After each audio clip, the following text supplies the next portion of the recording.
Assalamualaikum warahmatullahi wabarakatuh. Perkenalkan, nama saya Fahresa Nugrihini Supatminingsih.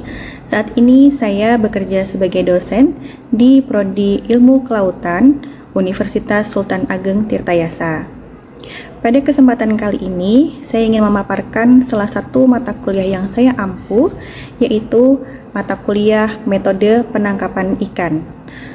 Metode penangkapan ikan ini merupakan salah satu mata kuliah yang mendiskusikan terkait dengan metode atau cara pengoperasian penangkapan ikan yang meliputi beberapa aspek dan klasifikasi dari metodenya, klasifikasi alat tangkapnya, dan cara pengoperasiannya sehingga mendapatkan hasil tangkapan atau ikan yang tepat sasaran. Mata kuliah ini memiliki beban sebanyak 3 SKS. Harapannya, dari mata kuliah ini memiliki capaian pembelajaran mata kuliah di mana mahasiswa nantinya mampu menjelaskan terkait dengan prinsip dasar metode penangkapan ikan, mampu mengidentifikasi jenis alat penangkapan ikan, dan menjelaskan serta membandingkan berbagai metode pengoperasian alat tangkap ikan.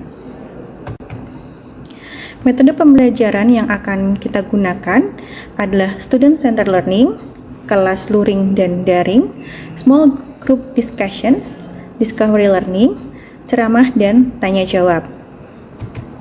Nantinya, mahasiswa akan melakukan praktikum sebagai bentuk project atau case study yang akan dilakukan di PPN Karangantu atau Pelabuhan Perikanan Nusantara Karangantu yang terletak di Banten, di mana nantinya mahasiswa melakukan identifikasi dan observasi pengoperasian alat tangkap serta hasil tangkapan di nelayan. Kemudian, untuk penugasan akan diberikan sesuai dengan RPS yang sudah disusun. Nah, pada pertemuan metode penangkapan ini terdiri dari 16 pertemuan dengan evaluasi UTS pada pertemuan ke-8 dan UAS pada pertemuan akhir atau pertemuan 16. Nah, pertemuan pertama nanti meliputi pendahuluan, pertemuan kedua terkait dengan klasifikasi metode penangkapan ikan dan alat tangkap penangkapan ikan. Selanjutnya pada pertemuan 3 hingga 4 adalah mengklasifikasikan alat tangkap without gear dan wounding, serta pembiusan dan mechanical fish poisoning. Selanjutnya, pada pertemuan 5 adalah metode penangkapan ikan dengan mengelilingi gerombolan ikan atau surrounding net. Kemudian pertemuan 6 terkait MPI, cara ditarik atau dredged gear. Pertemuan 7, metode penangkapan ikan menggunakan jaring insang atau gill net. Kemudian tangle net. Kemudian UTS. Pertemuan 9, MPI dengan jaring giring atau drive-in net. Kemudian pertemuan 10 terkait dengan traps net, 11 MPI dengan jaring angkat atau lift net, 12 MPI dengan alat tangkap yang dijatuhkan atau falling gear, 13 hingga 15 adalah penggunaan metode penangkapan ikan menggunakan pancing yang terdiri dari topik hook and line, long line, troll line, dan pole line. Selanjutnya adalah UAS. Selanjutnya, modul praktikum yang akan digunakan mahasiswa sudah tersedia di Spada. Kemudian, komponen penilaian berdasarkan dari RPS dan juga rubrik penilaian tugas berdasarkan kriteria yang sudah ditentukan kementerian.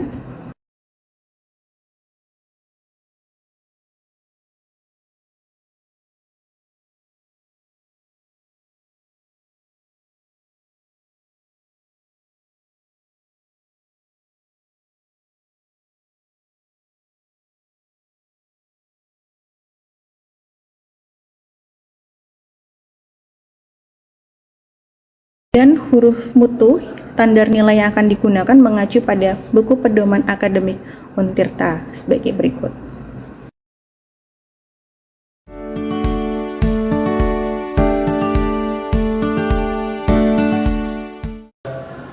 Baik, Assalamualaikum warahmatullahi wabarakatuh. Waalaikumsalam warahmatullahi wabarakatuh. Selamat sore semuanya. Sore. Baik, kembali lagi dengan saya, Faresa. Kali ini kita akan membahas terkait mata kuliah metode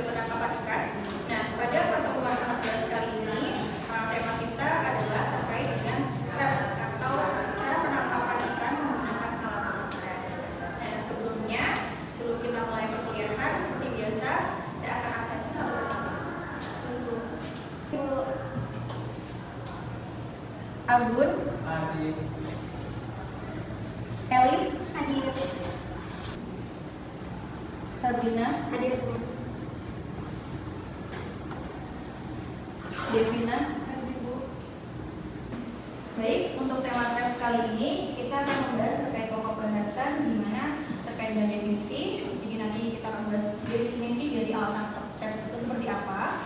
Kemudian yang kedua, klasifikasi atau penggolongan alat tangkap tes ini ada berapa saja penggolongannya. Kemudian atas dasar apa penggolongan tersebut. Kemudian jenis-jenis dari trap. Ya, di sini jenis-jenis dari trap ini nanti ada tubular trap, kemudian box trap, collapsible trap, kemudian ada figurita. Kemudian juga ada yang namanya trap, tapi termasuk dalam guiding barrier, di mana trap atau juga kayak nanti itu diklasifikasikan terbuat dari pagar. Terkait dengan definisi, di sini teman-teman pernah mendengar kata trap? Pernah. Dalam bahasa Inggris ya, traps ya. Artinya apa? Oke, kira-kira kalau alat tangkap traps itu atau alat tangkap yang digunakan untuk menjebak itu seperti apa sih gambaran yang ada di kalian? Kayak penghalang itu. Oh, seperti menghalang ikan Iya. untuk keluar. Iya, kan. Oh, perangkap trap tangkap. Oke, ada lagi? Udah masuk susah keluar. Trap itu alat tangkap yang mudah masuk, susah keluar. Ikannya alat tangkap itu. Oke. Ada lagi yang mungkin bisa menyempurnakan? Coba saya dulu. Alat tangkap yang memang digunakan untuk menjerat hewan dan berfungsi menangkap kepiting.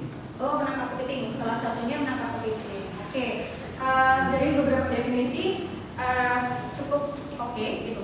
Tapi mari kita satukan dari beberapa definisi dari teman-teman ya. Kira-kira definisi dari traps itu adalah ya. Jadi traps ini ya salah satu alat tangkap ya. Kita kenal bahwa bapak alat tangkap atau fish catching method of the world itu adalah Avron Brand. Jadi Avron Brand ini menggolongkan alat tangkap traps sebagai salah satu alat tangkap yang digunakan ya untuk menjebak ikan. Untuk bahannya macam-macam. Ya, mungkin sejak zaman dahulu kala belum ada besi, itu bisa menggunakan kayu atau bambu. Ya, kemudian seiring berkembangnya waktu dan kemajuan teknologi serta bahan material, dia berkembang. Ya, di sini merupakan alat tangkap tradisional. Ya, memang awalnya ini merupakan alat tangkap tradisional. Ya, jadi sejak zaman dahulu nenek moyang kita memang sudah mencari ikan sebagai salah satu sumber pangan. Nah, di sini merupakan alat tangkap yang pasif. Nah, di mana dioperasionalkannya tidak aktifnya. Nah, kira-kira kalau pasif itu berarti diletakkan, ya diletakkan atau dibiarkan saja. Kalau misalnya pasif berarti alat tangkap tersebut bergerak atau berpindah. Ya. Nah, untuk buku ini alat tangkap pasif. Nah, ya, itu. Nah, tadi ada juga Janeta. Janeta menyatakan ibu itu alat tangkap yang bisa masuk bisa keluar. Nah, istilah itu juga dikenal dalam traps sebagai non-return device atau alat tangkap ya dia susah untuk keluar ya atau sulit untuk keluar ketika sudah masuk. Nah, kemudian dalam pengklasifikasian alat tangkap trap ini rata-rata hampir semua alat tangkap trap termasuk dalam kategori ramah lingkungan. Kemudian karena dia pasif, biasanya alat tangkap pasif ini memberikan dampak yang sedikit terhadap dampak kerusakan lingkungan. Kemudian ternyata dioperasionalkannya bisa di dekat daerah berkarang, bisa juga di dasar perairan atau kolam perairan yang substansinya berlumpur atau berpasir. Ya. Kemudian untuk targetnya rata-rata targetnya adalah ikan-ikan demersal. Contoh ikan demersal? Kerapu, kakap, ikan senggila. Ya, ikan senggila. Pada yang tahu ikan senggila? Tidak tahu. Sudah pernah melihat? Atau mengonsumsi? Belum. Nanti bisa main ya ke tempat-temannya ya. Nah, contohnya trap ini berbentuk kurang lebih seperti kotak persegi panjang. Nah, tapi ini bisa dilipat. Nah, seperti ini. Nah, untuk alat tangkap seperti ini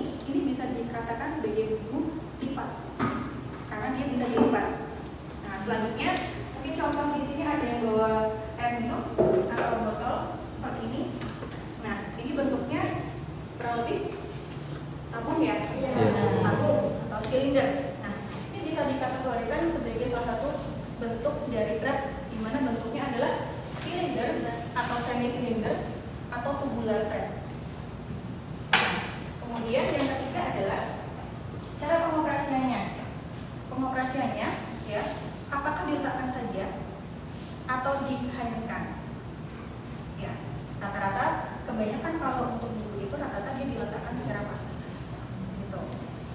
Nah, tapi ada beberapa yang meletakkan juga dia dengan cara dihanyutkan dengan harapan dia akan bermigrasi sehingga akan memperoleh beberapa ikan yang lebih banyak dibandingkan daerah asalnya. Nah, ini adalah contoh tubular thread, ya. Salah satu pintu keluarnya ini mengerucut atau mengecil. Nah, untuk tipe seperti ini biasanya pemasangannya dilakukan di sungai.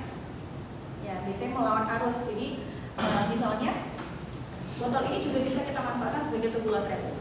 Nah, biasanya pada bagian bawahnya atau yang paling lebar ini kita belah, kita buka.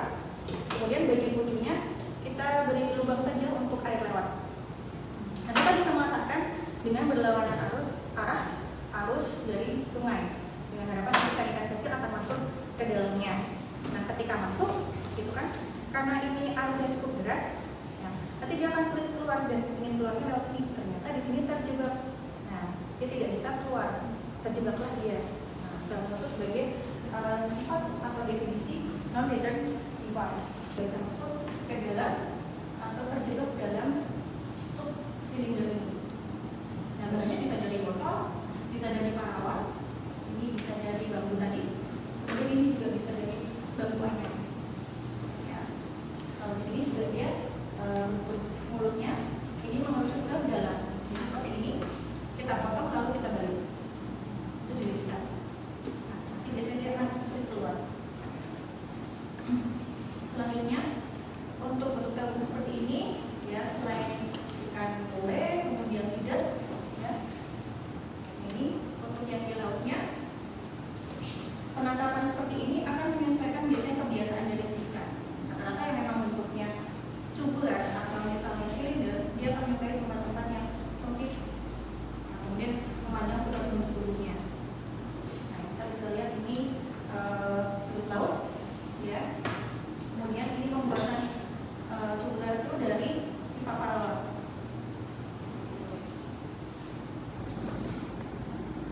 Nah, di sini Just south of Mandurah in Western Australia. And I'm with the boys from Queensland Octopus. And we're about to see what these guys can do. And these guys get out there and chase them in big numbers. This is a sustainable fishery, which is awesome. With all these octopus heading back to the adalah yang fishery. sudah mengoperasikannya. Rata-rata alat tangkap ini lewati 3 fase atau 3 cara. Yang pertama, melakukan setting atau persiapan alatnya. Ya, jadi sebelum alat tangkap ini dimasukkan ke dalam perairan, kita harus mempersiapkan terlebih dahulu, menyusun terlebih dahulu, mempersiapkan umpannya, alat tangkapnya, dan itu dikatakan setting atau persiapan. Kemudian ketika sudah memasukkan ke dalam perairan atau merendamnya, ya, secara pasif selama beberapa jam atau hari, itu masuk dalam intensive atau perendaman. Setelah direndam selama beberapa jam atau bahkan hari, ya, kemudian diangkat. Cara proses pengangkatan dari dalam air menuju ke atas kapal itu dinamakan hauling. Jadi kalau ditanyakan waktu haulingnya berapa, ya waktu dia saat akan diangkat hingga naik ke atas dek kapal. Ini contoh metode pengoperasian truk yang ada 2 kali. Ya.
dibuatlah rumah buatan yang warnanya mencolok seperti merah atau orange.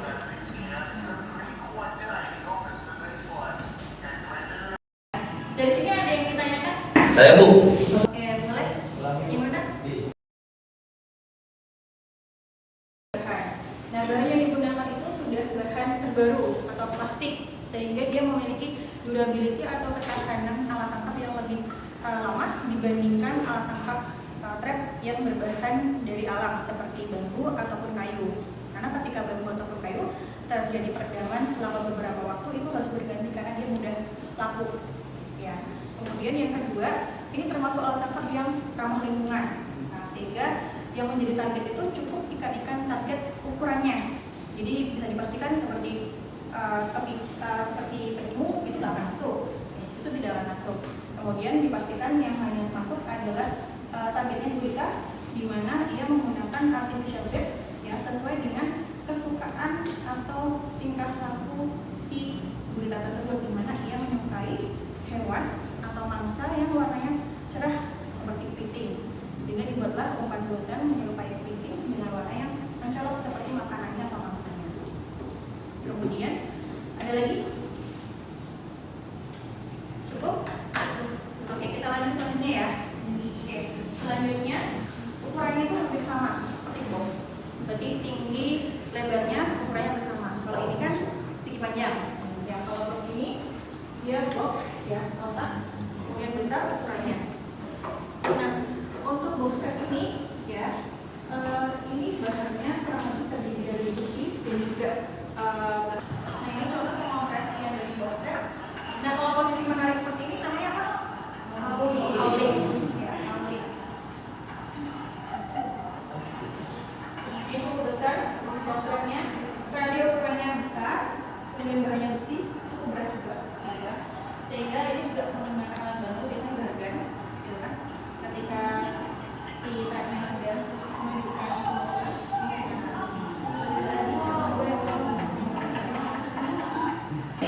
kita tahu ya bahwa targetnya rata-rata adalah universal ya, universal dan titik box ukurannya mencapai kotak atau mendekati kotak. Ya, ini dari bahannya ada besi.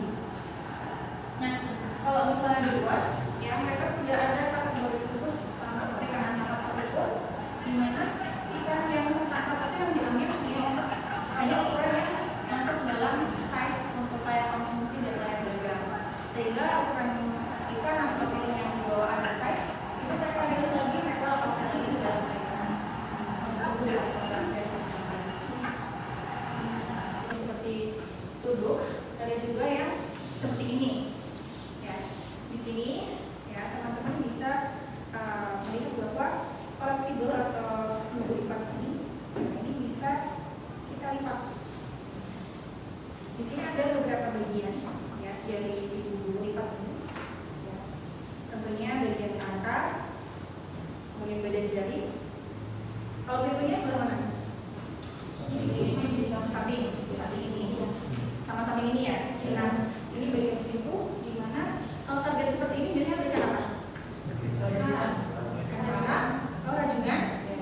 Selain rajungan, temannya rajungan?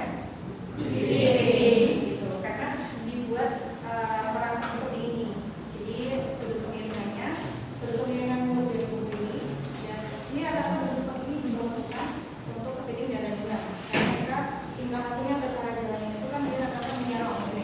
Nah, sementara kalau flexible trap untuk yang bentuknya melingkar, ini biasanya ditargetkan untuk ikan-ikan universal ataupun sedang berenang.